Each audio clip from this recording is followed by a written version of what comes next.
Okay, here we go with a video.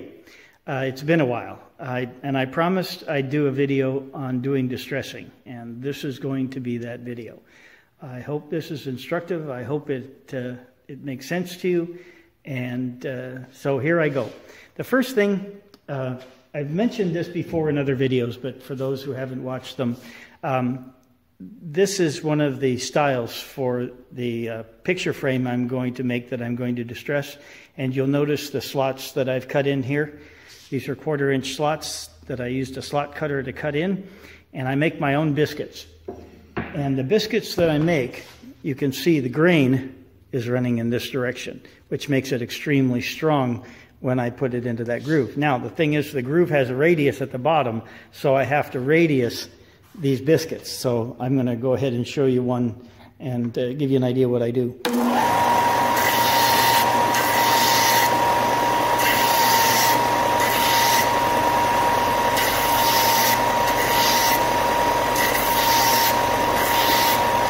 And that's really all there is to it.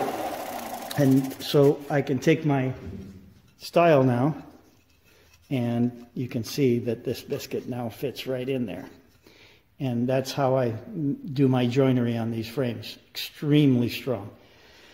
Anyway, okay, so I'm going to go ahead and do the other 3 corners, and then I'm going to go ahead and assemble and get ready to get that going.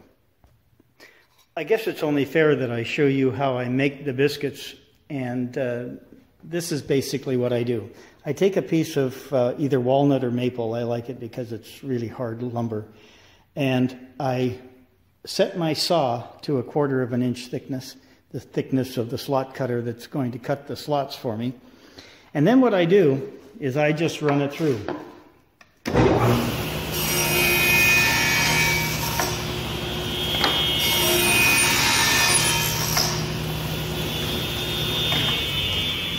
Now, normally I have, 5 or 6 of these, so I'll cut 5 or 6 at once. And of course, each board gives you 2 6-inch biscuits or so.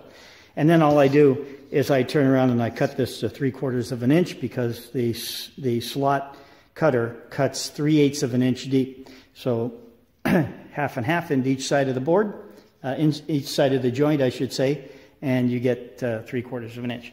So you can cut it a 1/64 of an inch shy of that, so that you make sure you don't bottom out in the bottom of your biscuit hole. But that's basically how I do it. And then I just turn around and I rip these to the width that I want, and away I go. And that's how I make my biscuits. And I don't have to buy them, and I get biscuits that are extremely strong. All right, I'm ready to glue in the biscuits, and I'll show you that process. Pretty straightforward. As a matter of fact, I don't want to insult your intelligence by showing you this, but I figure I might as well do the whole video. So I run this along the inside edge of the slot. I don't run it into the bottom of the slot. Right, so all I do is hold my glue bottle on an angle, and of course the hole in the glue bottle is cut small so that I don't put in a massive amount of glue.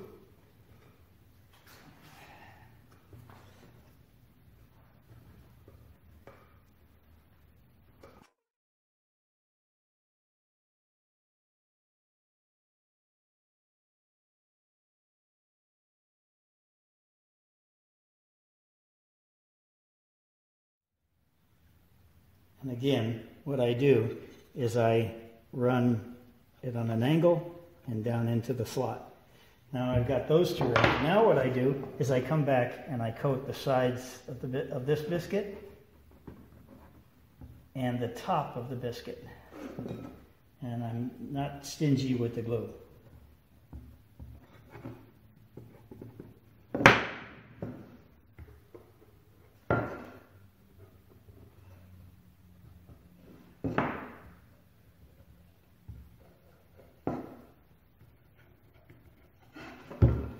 Okay, so I turn around, get all the dirt out of the way,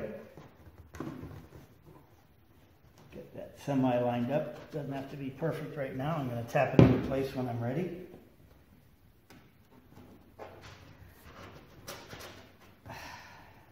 Roll it down a little off, but I'll tap it into place, so it's okay. And you can see it's a pretty tight fit. All right, get my clamps over here.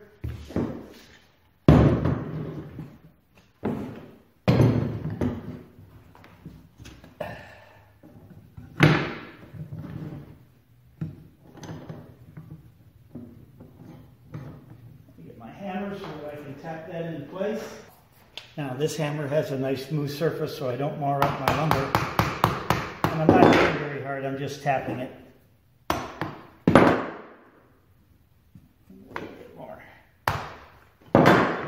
Okay.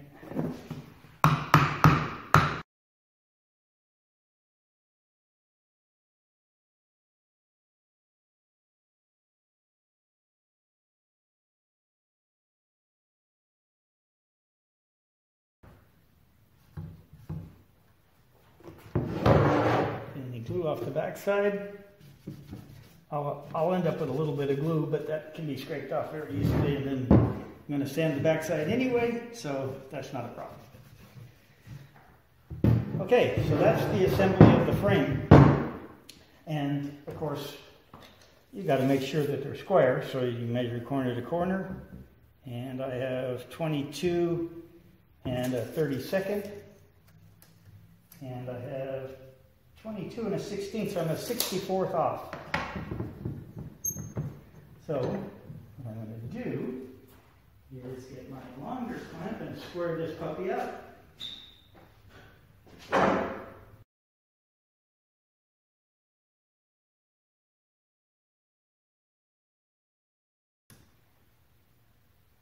Oops, what am I doing? Might be helpful if I put it on the right side. There we go.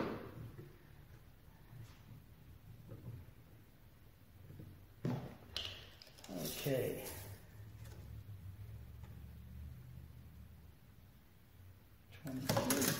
Okay, so we've got square, and of course, it's always a good idea to check that.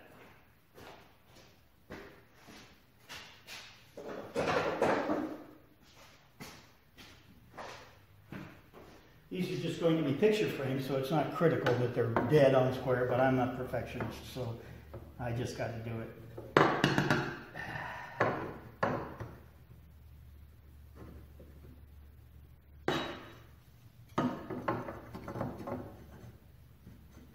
Okay, I got a little bit too much here. Let me take some of this out.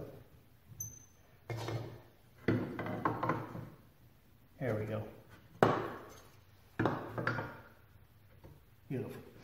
Okay, so I'm going to let that dry up, and then I'm going to come back and I'm going to cut in the rabbit for the glass, and I'll show you that process, even though it's pretty mundane and not a big deal. What I'm going to do now is router out the back of the frame to accept the glass and the backing material. And one of the things that I'm going to do is I like to run it with the direction of the blade and then against the direction of the blade to prevent a lot of chip out. It's not all that safe, but if you know what you're doing, you'll be okay. So you'll see me do that now.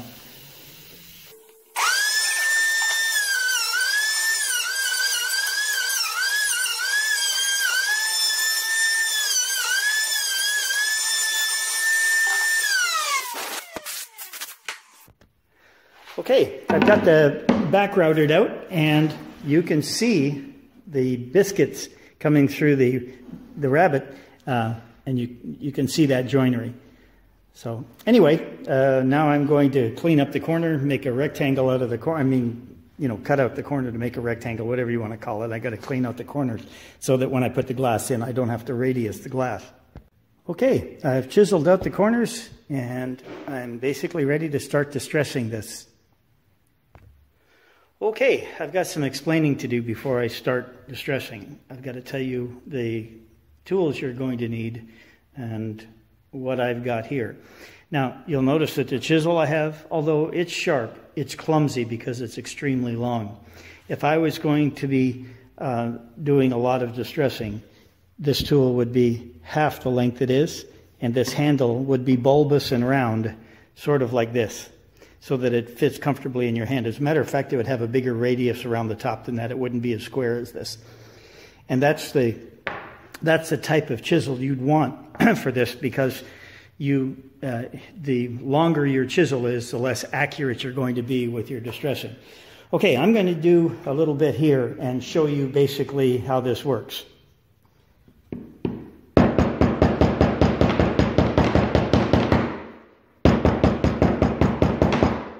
Now, keep in mind, this is maple. It's extremely hard, and it's difficult to distress. Okay, so now that I've took a bunch of chunks out of this wood, or put a bunch of divots in it, I've weakened the wood so that I can go in now and do this.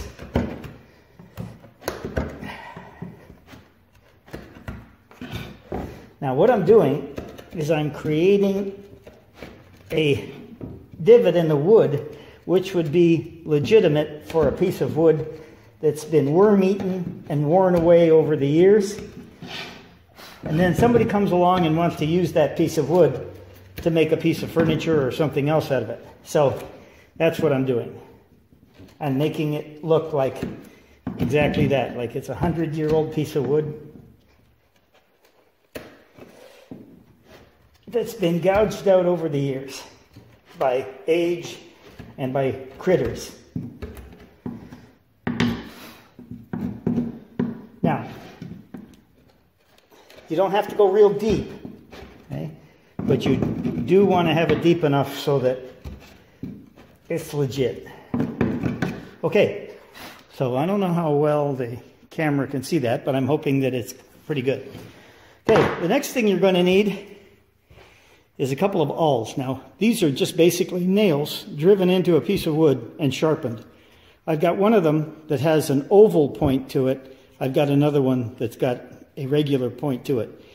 The reason for this is that when worms eat a piece of wood, they don't go directly through all the time. Sometimes they do, but other times they go through on an angle. So you want an angled wormhole, which is exactly what I'm going to show you now.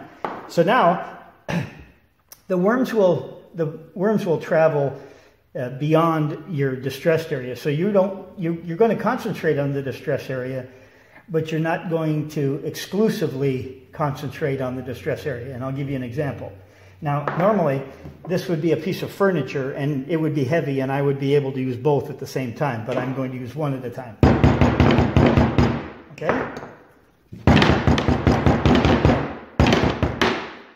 And that's basically how you create the wormhole. Now, the other thing that you're going to want to do, now, I don't have to go through and distress the whole frame. You can basically get an idea once I'm done. You'll know what I'm talking about. Now, the other thing that happens, depending on what it is, like for instance, if you're making a dining table, it's going to be extremely dented from people dropping knives and forks and everything else over the years, and now it's 100 years old. It's been sitting in an attic. The worms have got to it. It's seriously distressed. But this is a picture frame. If I went crazy with this, it wouldn't be legitimate or authentic looking, because a picture frame hanging on the wall wouldn't get the kind of abuse that a dining table would. So keep that in mind when you're distressing something. Okay? Now, here's a critical piece of your distress tools, a rock. Now, what I've done is I've gone out and searched for a rock that's got multi-facets. I don't want to use a rock that's got one bump on it, and I'm going to hit it with the same bump over again. It's going to be obvious that that's what I did. So what you want to do is you want to find a rock that's got a series of different styles and shapes of bumps all over it. Of course, you'd never want a nice round one. And what you do is when you're hitting the piece, you're rotating in your hand, and that will give you a random dent. Now, that's about all I want to do with this, because again, it's a picture frame. And so, it could have been laying around for a while before it, before it got discovered, and that's how it got dented up. And so that's one of the other things that you want to do, is find yourself a really nice palm-sized rock. This one's a little small. I would have liked it to be a little bigger, but I wanted to grab one so I could show you this process. The other thing is that you don't want anything obvious in the piece that you're distressing. In other words, if I'm going to distress this piece here, There's no reason in the world why I can't put another one right here. Or I may not want to put another one right here. If I distress this area, do I want to put it here or here? It doesn't matter. Put it wherever you want to. And the more you distress, the more aged it looks. But keep in mind, you don't want to get ridiculous. You don't want to get it to the point to where it's completely eaten up. It won't make any sense. People won't buy it. When they look at it, they won't say, oh, wow, that's a 100-year-old piece. Where did you get the wood to make that? Not going to happen if you go crazy with your distressing. You want to design it so that it looks like it's legitimate, and that's what you're after. That's the look you're after. So in this case, I might say, well, okay, I'm going to start here.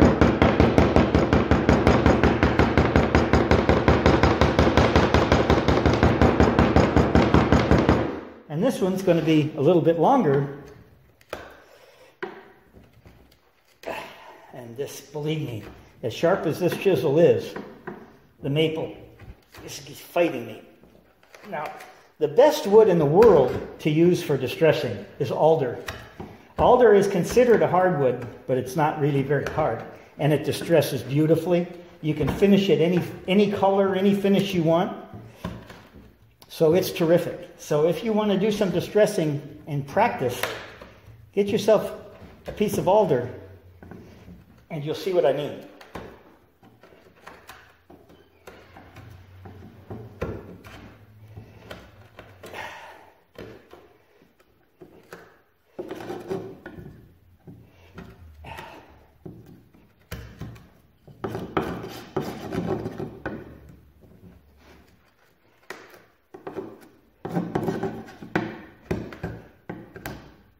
Okay, now you see that there's a little spot right here.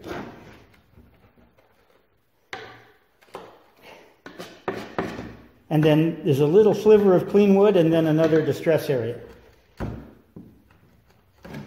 That looks pretty legitimate. If I just had a perfect streak everywhere, it's not all that legit. But because I've done it like this, it's more authentic looking. And again, you come in with your arm.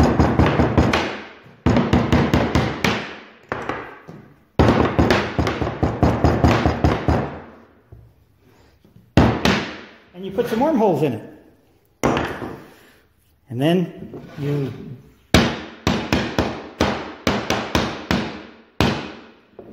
now, I have to hit that pretty hard because, again, it's maple. If it was alder, I wouldn't have to do as much work on it.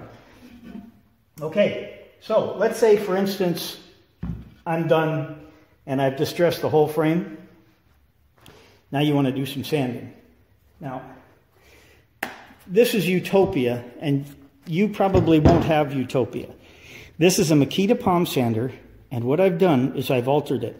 Years ago, Makita, with their palm sander, sold a metal plate that exchanged the little clamp-on plate, and that metal plate had screw hole that matched up with this adhesive disc.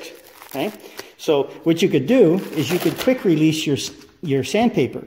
Well, Makita has changed the design, and now they don't make a metal plate or this any longer, but just so happens I've got a few of them left over. And the reason that I say this is Utopia is because you're going to be using the edge of the sander to create the sanded area inside these divots. And I'll show you what I mean. I round this off so that the paper doesn't get sliced up. And I'll show you what you do with this. Now, if you're going to have a little block sander, you might want to do this with a piece of sandpaper with your hand, but watch out for splinters. When you do distressing, you will get splinters. Okay, so here's what I'm going to do. I'm going to use the edge of the sanding disc to go in and smooth out the bottom of the distress area, because let's face it, if this was seriously distressed, over the years, it wouldn't be sharp. There would be no sharp edges anywhere. It would be rounded off and smooth, and that's the look I'm after.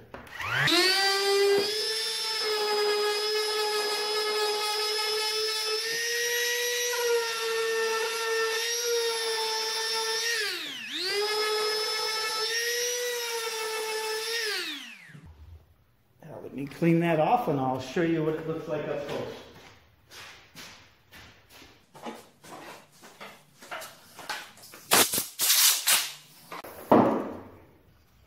So, what you want is you want a nice smooth bottom. You don't want any chisel marks. You don't want to see any chisel marks, especially if there's more than one. If you see one, it'll look like a cut in the wood and it won't be a problem, but you don't want to see a series of cuts. Now, what you want to do, let me show you a trick with sanding this. Don't ever sand this like you would normally sand a piece of wood. You will get seriously splintered up. So what you want to do is you want to hold the sandpaper like this.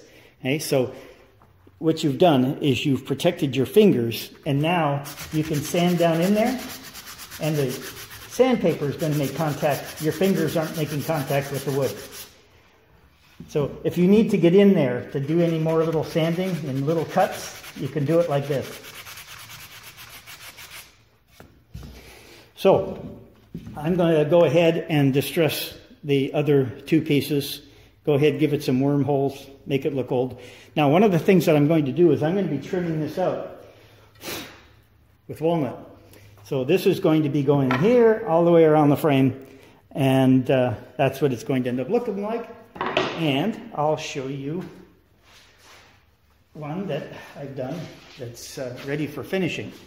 Here's the finished look. That's what I'm after.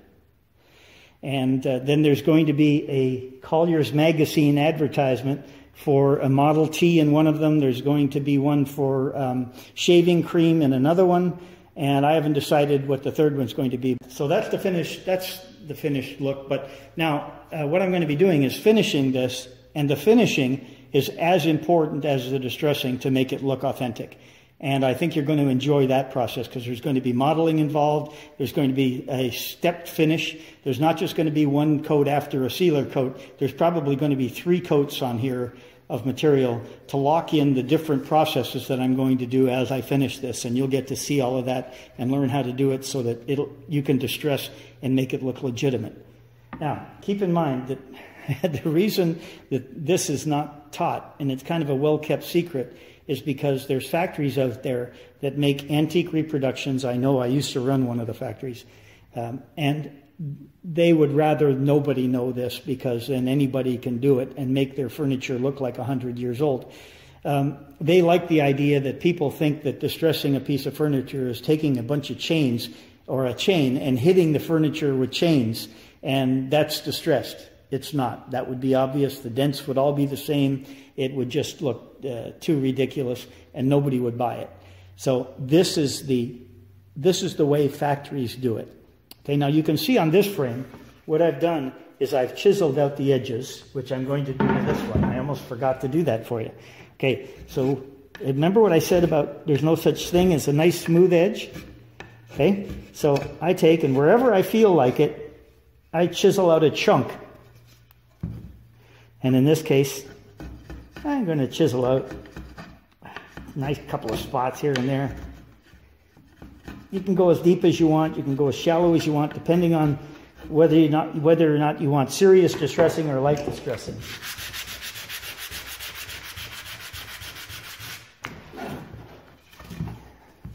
And this one, I think I'll put one over here.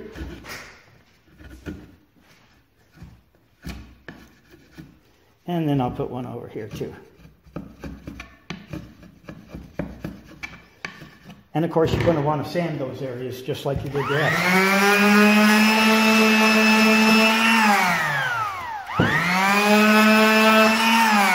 Okay, so I'm glad I thought of that. I wouldn't have wanted to. Now, what I'm going to do is after I've got it all distressed, I'm going to go through and I'm going to break the edges all the way around. I don't want any serious sharp edges. It just takes away from the authenticity of it.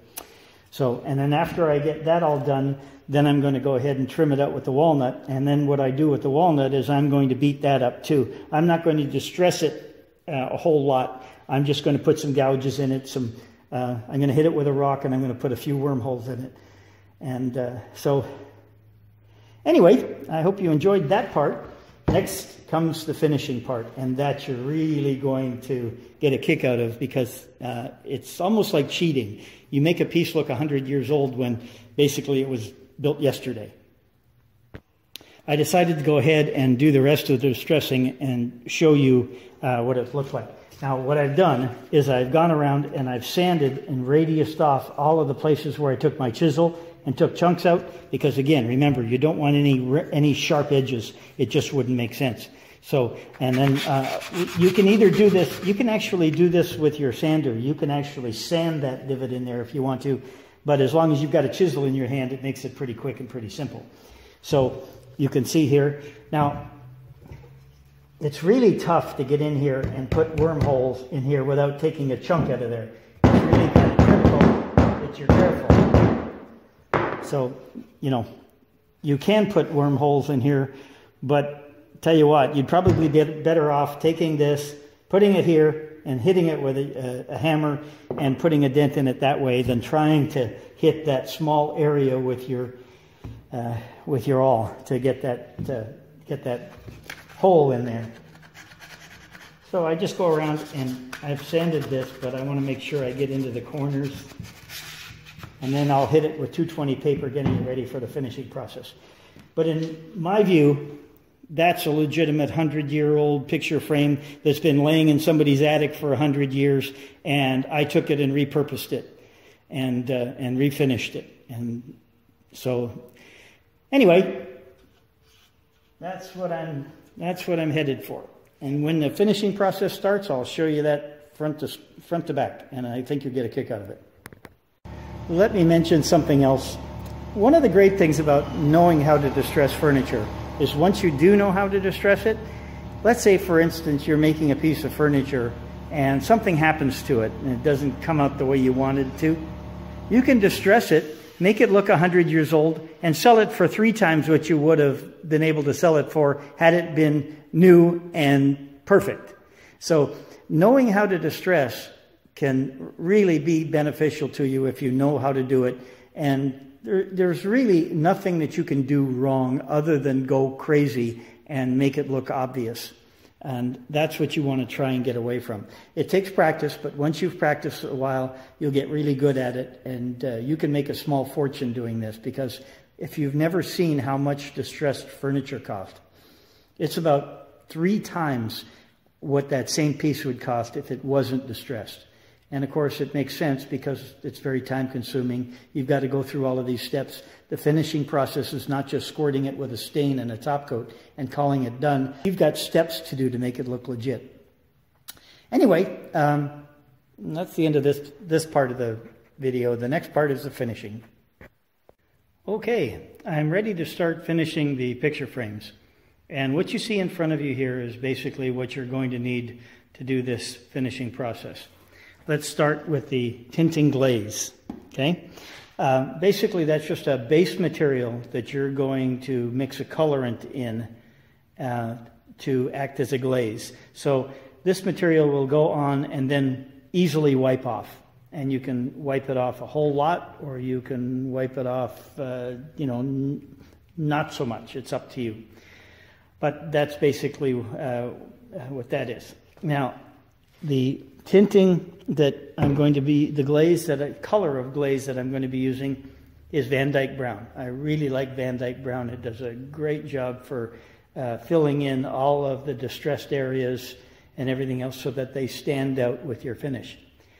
This one, which is lamp black, is what I'm going to be using to do a lot of the modeling, and you'll get to see that. You're going to need acid brushes, what they're called acid brushes. They usually use these for soldering for the flux, but I use them for the modeling, and they work great, and they're really cheap. You can buy a bag of like 25 of them at Harbor Freight for $3. So now for spraying, I don't want to mix a whole bunch of material for 3 little picture frames. So I have my cup gun, okay, that I'm going to use. Or if you're having trouble finding a little cup gun, you can get this from Harbor Freight, which is basically a $12 spray gun. And this is a gravity fed, so that's what everybody seems to be using now. I particularly don't care for them, but you know, I'm lucky I have a little cup gun that will allow me to mix just a little bit of material. So those are the supplies that I'm going to need to do the distressing. And of course, you're going to need a couple of nice rags. And I would not suggest using the microfiber because they will grab everything. They're great for waxing your car, but for a project like this, you want a good old-fashioned cotton rag. Okay, so I will get set up and start the process. I'm not going to be staining my frames a particular color because they're going on a very dark wall, and that's why I'm using maple with just a perimeter of walnut to tie the walnut in with my cabinets that are all solid walnut. So it'll kind of tie everything in together. So in this finishing process, what you would normally do if you were going to be distressing something, you're going to stain the piece the color you want, or in my case, I want it natural. So what I'm going to do is I'm going to move on from the first step, which would be staining, and I'm going to go to the second step, which is after your stain is dry, you're going to apply a sealer coat. I'm going to apply a sealer coat right on top of these pieces before I start the modeling and finishing process of the distress finish.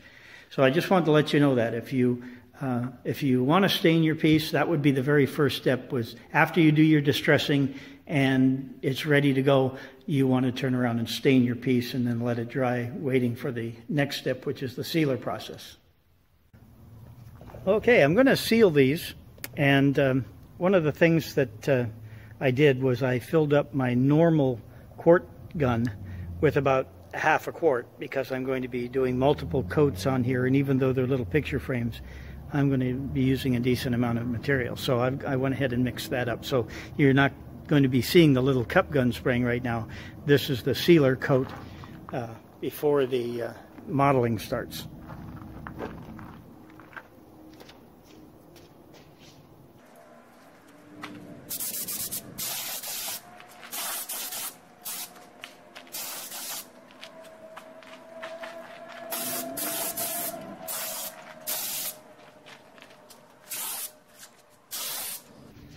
And that's basically all there is to the sealer coat. One of the things that I mentioned is you don't want a real heavy sealer coat on here because you're going to be doing multiple coats and you don't want to build up the finish so it looks like plastic. So that's basically the sealer coat for that piece. So I'll go ahead now and do the other two, and then this will dry up pretty quick. I'll sand it and get ready for the modeling, and we'll start that. Okay, I've got the 3 frames sealed off, and in about 15-20 minutes I'll come back and sand them and start the finishing process for distressing. Now, one of the things that manufacturers love about doing distressing is because it's very forgiving. They don't care about, you know, real tight joints. They don't care about assembly nail holes from using their nail guns because it ends up all looking like part of the distressed finish. And they get to charge 3 times what the pieces would normally be worth when they distress it. So it's a win-win for the manufacturers who do this. Okay, I'm going to scuff sand these frames, get them ready for the distressing process or the finishing process. And I'm going to do that now. I'm going to get my steel wool out. I'm going to get the sandpaper. Okay, I'm using 220 sandpaper, and let me move these down, and I'll start with this one. Okay, so I'm going to use 220 sandpaper. I'm going to lightly scuff sand them, and then I'm going to use my steel wool pads. Those are 4/0 steel wool, the finest you can get, and I'm going to go over these, getting them ready for the glazing process.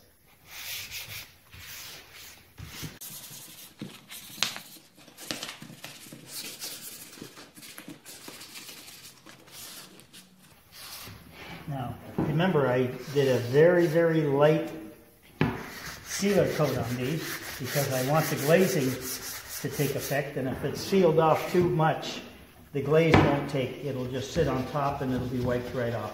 So you want a light sealer coat.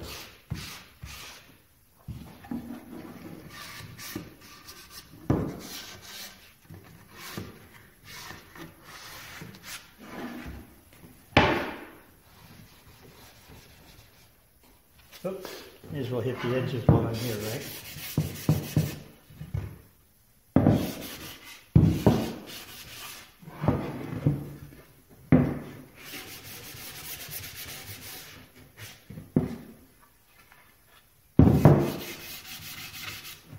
Okay.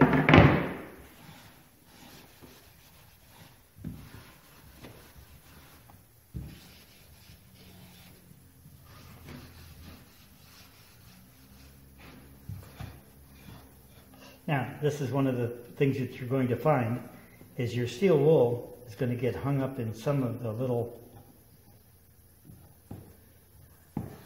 shards that are hanging off, so you want to pluck that out of there.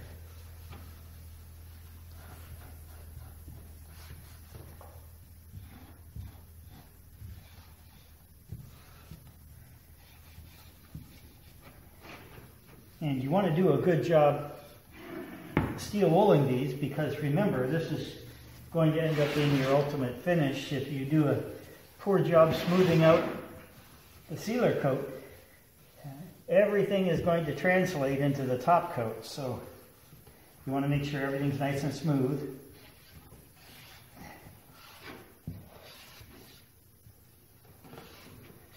And that is pretty much it.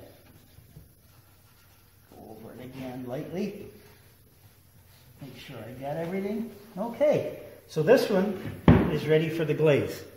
So I'm going to go ahead and sand the other two. I won't bore you to death having you watch that. I'll go ahead and do those, and then next step. Okay, I'm going to go ahead and mix up my glaze that I'm going to use. And again, I'm using Van Dyke Brown.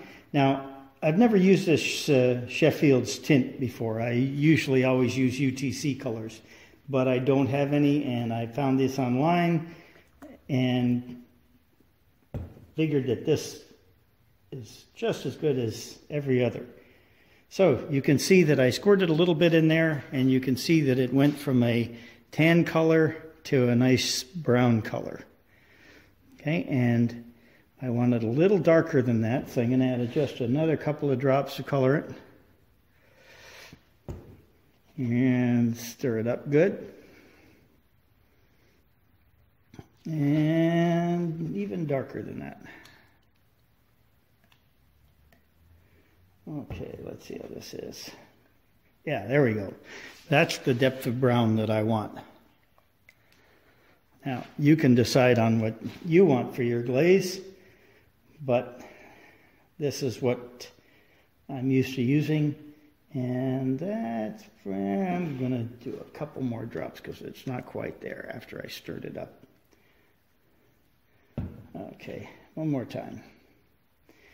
I want a nice chocolate brown to get into those distressed areas and really show some highlights. Okay, that's a little more like it. Get that nice and stirred up. The advantage of not mixing up very much is you can stir it like this rather than use a stick. This is actually just as good, if not better. Okay, now I'm going to go ahead and pour this into my little cup gun.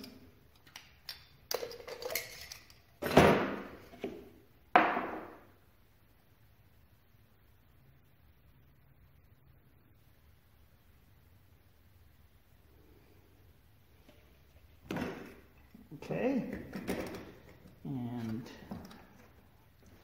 I will go ahead, and I'm going to need one of my rags, and let's go squirt one. Okay, this stuff goes a long way, so you don't have to put a whole lot on, but you want to make sure you cover it. Put this up, get some material on here.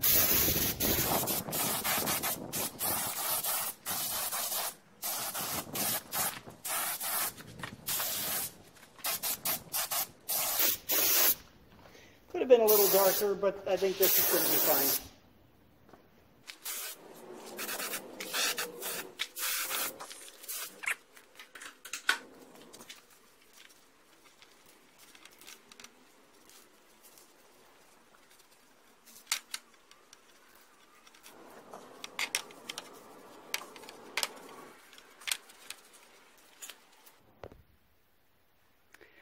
Okay, so now you have an idea of the before and after.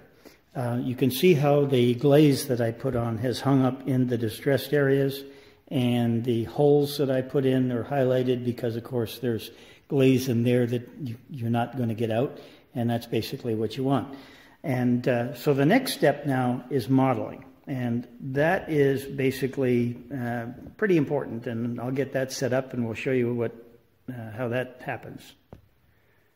The process for modeling you'll see in a minute, but what I'm going to show you is I'm going to add some paint thinner to the Van Dyke Brown that I mixed up for the glaze. Now, it just so happens that I had a little bit left over in the bottom, so I can utilize that. And you want to mix this with paint thinner. You don't want to use MEK or anything seriously strong. You just want a paint thinner. Okay? So, got that mixed up. Put this back down. And so, I've got a Van Dyke Brown paint thinner wash going on in here. It's not as dark as I'd like it, but that'll fly. You're going to think this is rather weird, but it's all part of the process.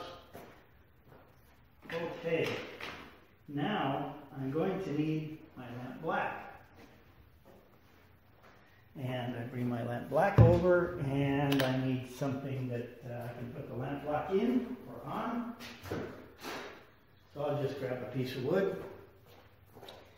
And I'm going to put a little bit of lamp, let me shake it up a little bit for make sure. Okay. And I'll put some lamp black there. You can see it's really paste-like, it's really thick stuff. Okay, so now what you want to do is you want to turn around and age this a little bit, and to do that, you take your lamp black and you get some of it on there. You get a lot of it off. Now, let me see if I got enough off. Yeah, that should be good. Okay, so now what you're going to want to do is you're going to want to go ahead, and let me get that off of there. You want to go ahead and just do these streaks like this. Okay? Now, what that does is it kind of dirties up the finish. See how it's got a smudge now? And you're just using the point of the bristles, and you can put it wherever you want. And I've just smudged it up, making it look, you know, really old. You don't want a whole lot. This lamp black is really intense. Let me make sure you can see that in the camera. Yeah, let me bring this back a little bit. Okay, so, and you just go wherever you think you want to. No rhyme or reason. You can put it wherever you want.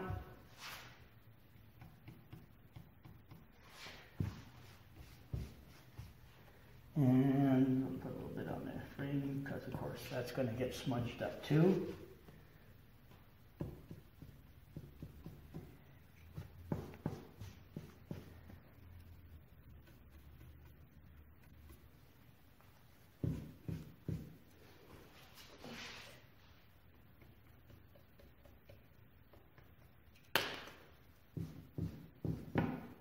Okay, smudged it is.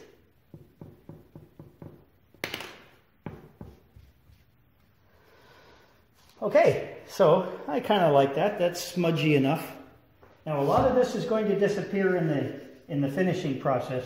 It's not going to be as pronounced. It's going to fade somewhat. Okay, now, well, you certainly can't have this like that without the next step.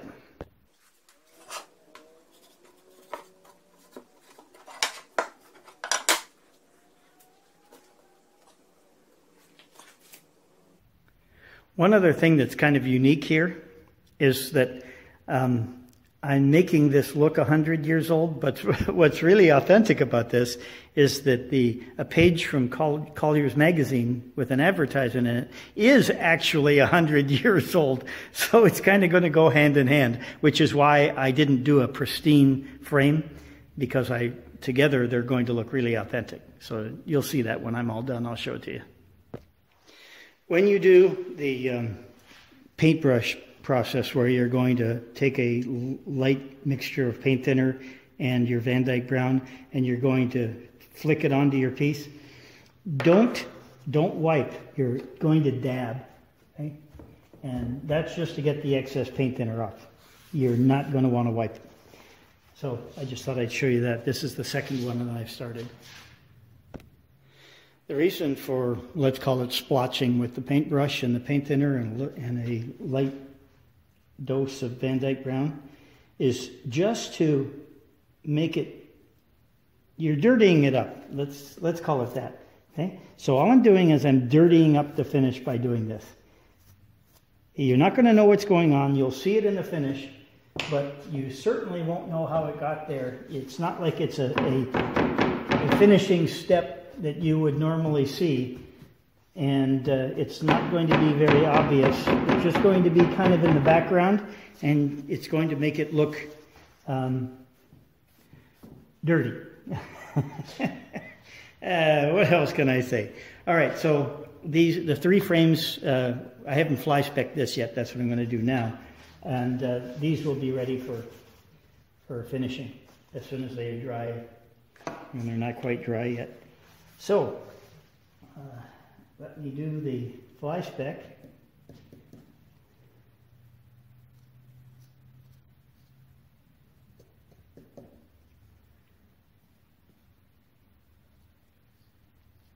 Oh, those rotten flies, they really mess up your furniture, don't they?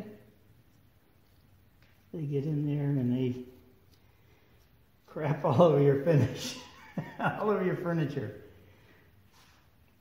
So, there you go. Now I'll let that sit up, and all three are now ready for finishing, or top coating. Now, a lot of times what's going to happen is you're going to do a finish where you might do a bleach pickle, or you might do a crackle finish. Let's say you're going to do a crackle finish. Let's talk about that. Let's say you're going to do a crackle finish in a white paint. So the way to get a crackle finish is you use what's called a Lepage glue, and you thin that out some, and then you spray it randomly on your piece. You don't want a perfectly good finish, because then the crackle will be consistent everywhere, and you don't want that. You want it to crack in a random pattern, and so you put that on, let it dry. It dries pretty quick. Then you're going to come back with your paint, or whatever color paint you're going to use, and that's going to be in your spray gun as well. You're not going to brush that on either. And so it's going to be a semi thin paint finish, and you spray that on, and what's going to happen is as the material dries, the glue will reactivate and it'll shrink the painted finish and it'll make it crack. And so once that's done, then what you're going to do is you're going to put your sealer coat over that. Then you're going to do your modeling and your Van Dyke brown glaze, or whatever color glaze you're going to use. You're going to put that on, and then to seal that in, you're going to put another sealer coat in, and that locks that in, and then you're going to do your modeling. Well, because I didn't use a stain, I didn't have to worry about locking in the stain, because if I had used the paint thinner and everything else on top of the stain, I would have washed all of that away. So that's why the sealer coat on top of your glazing, that locks it in so that your modeling that you do on top doesn't affect the glaze that you've done underneath. So that's just another step. But you know what? As I get going here, and as soon as the house is done that I'm helping my son with, I'll do more of this, and I'll show you how it's done. And the different pieces are going to have a completely different look. So there's the three frames side by side that are ready for finishing. And you can see they're all different looking, but they're all pretty similar in the way they're distressed and the way they're aged, which is what you're after. If you're going to do something like this, you don't want to do one with a light distressing and another one with a heavy, and it just won't make any sense. Now, let me give you another idea to ponder. If you're going to do a dining table and you're going to do it in medium to heavy distressing, one of the things that you can do to give it some authenticity is to take some of your lamp black, dip a tin can in the lamp black, get most of the excess off of there, practice on a piece of wood, and just put the can pretty much on the piece, and it'll leave a ring. And that ring will make it look authentic, because it'll look like somebody put a glass on there and it left this dirty ring that is aged into the piece. So that's another technique that you can do to give some authenticity to the piece. And keep in mind that everything that you're going to distress is going to have a different look in distressing depending on what the piece is. So you don't want to go too crazy on something that would normally not get much distressing. This is actually a little on the heavy side for a picture frame. But after all, let's face it, there's going to be advertisements in here from Colliers magazine that are 100 years old. So if the piece is 100 years old and it's been laying around for 100 years, it's going to get pretty damaged. And that's what I'm after. But the top coat really makes a difference, and that's going to be done in probably 10, 15 minutes. And when you see that, you're going to like it. Okay, I'm going to go ahead and top coat this one. I was about to top coat when the camera died, so I had to charge it up some. So I'm ready to go ahead and top coat this last frame.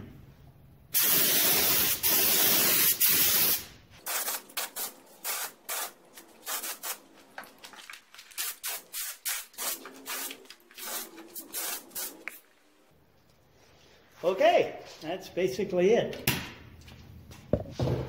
Okay, now one of the things that I want to mention is when you're doing distressing, it's not a good idea to use a high gloss finish. This is semi-gloss, and that might even be a little bit extreme, but when it dries, it's really not glossy at all, and I like it that way. But this is actually semi-gloss. So I'll go ahead and let this dry, and then I'll go ahead and I'll show you what's going in these frames. Okay, the furthest one, that one, is the one I just got through finishing. These two have been sitting for about a half an hour. And of course, that's much longer than it needs to dry. And you can see that these are completely dry. The advantage of catalyzed varnish. And so in a few minutes, I'm going to go ahead and put the hangers on. And then I'm going to go ahead and cut the pages out of the magazines that I'm going to be installing in these frames. I have these sawtooth hangers, which are really great. They've got a prong on the back. All you have to do is find center, and it's right there.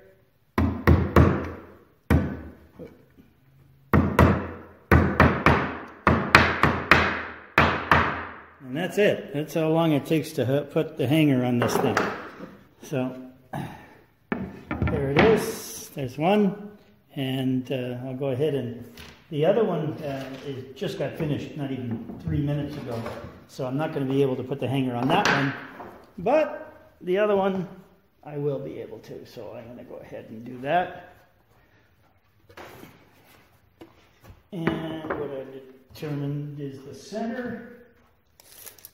Okay, it looks like I've got right there. The center. And I'll stick this hanger on too.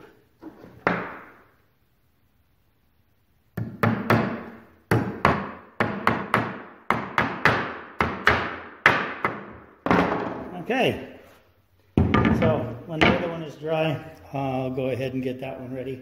I've already got the glass cut that's going to go in here, so I'm basically ready to go. I'll clean off the glass and see about installing the first picture or the first advertisement in here. I got this little gadget a while ago, and I thought I'd show it to you because I've got to cut the backing material for the frames that I just made. The way this works is you basically turn it on, and you zero it out. Now you take it and you put it on your table saw blade, and it will tell you exactly what degree you're on. So right now I'm a little bit beyond 90, so you back it off and there is exactly 90 degrees. And that's how this little toy works. And I think it's the greatest thing since sliced breads, because whether you're doing a 45, a 22 and a half, a 30, doesn't matter. That will give you an exact angle. Anyway, just thought I'd show it to you. And here is the finished product. I thought I'd show it to you. I don't know if you can make it out, but the date up here is 1926. And you can see that this particular Chevrolet sold for $645. Anyway, that's distressing.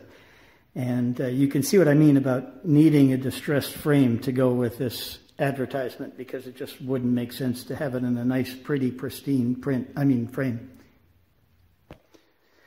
Well, I hope you enjoyed that. And if you decide to distress something and you have any questions, shoot them by me.